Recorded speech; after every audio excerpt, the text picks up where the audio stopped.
First time యూపీఎస్సీకి tuitions only in Tirumala IAS institute Chaitanyapuri. Call చేసి ఇప్పుడే జాయిన్ అవ్వండి. సినిమా తెలుగు డబ్ అనగానే ఇది యాక్చువల్లీ ఎన్టీఆర్ గారు డబ్బింగ్ చెప్తున్నారనే ఒక మాట బాగా వచ్చింది, స్ప్రెడ్ అయింది.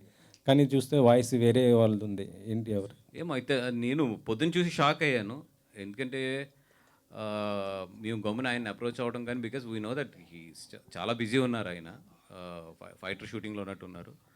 అది ఎక్కడ మరి సోషల్ మీడియాలో ఎందుకు పెనట్రేట్ అయిందో తెలియదు. కొంతమంది మీకు ఈరోజు సోషల్ మీడియా తెలిసిందే, అసలు మా ఇద్దరు ప్రస్తావన కూడా లేకుండా వాళ్ళకు వాళ్ళు వేసుకుని వెళ్ళిపోతూ ఉంటారు.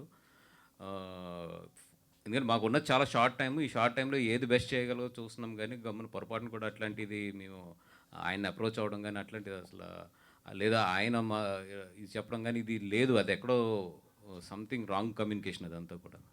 వాసు గారు, ఈ సినిమా రిలీజ్ అవ్వగానే హిందీ వర్షన్ రిలీజ్ అవ్వగానే చాలామంది తెలుగు వర్షన్ కోసం చాలా డిమాండ్ చేశారు సోషల్ మీడియాలో కానీ అంతా చాలా. బట్ ఇది మీరు తీసుకోవడమే, పిక్ చేసుకోవడం కొంచెం డిలే అయింది, లేట్గా వస్తున్నారు.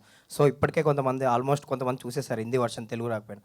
సో లేట్ అయింది, ఎందుకు అంత అప్రోచ్ లేట్ అయింది అంటే ముందు నుంచి? అంటే వన్ థింగ్, నేను చూస్తాను కూడా ఒక 4-5 డేస్ లేట్ అయ్యాను. అపార్ట్ ఫ్రమ్ దట్ ఏంటంటే చేద్దాం అనుకున్న తర్వాత ఇదివరకు అంత ఈజీగా లేదు. ఇప్పుడు సెన్సార్ ప్రాసెస్ కానీ ఇవన్నీ కూడా, and at the same time క్వాలిటీతో ఇది చేయాలి డబ్బింగ్. అందుకని డబ్బింగ్ కూడా నియర్లీ డే అండ్ నైట్ కష్టపడుతున్నా కూడా still we are in a very tight situation.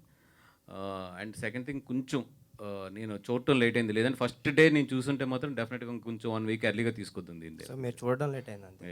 Vasu గారు, జనసేనకు సంబంధించి జనసేన యానివర్సరీ రాబోతుంది. దానికి సంబంధించి సెలబ్రేషన్ సంబంధించి మీకు బాధ్యతలు అప్పగించారని బయట అనిపిస్తుంది. ఎలా ఉండబోతుంది సెలబ్రేషన్స్? నాకు పబ్లిసిటీ అండ్ సోషల్ మీడియా బాధ్యతలు అప్పచెప్పారు ఆ పర్టికులర్ సభకు సంబంధించి.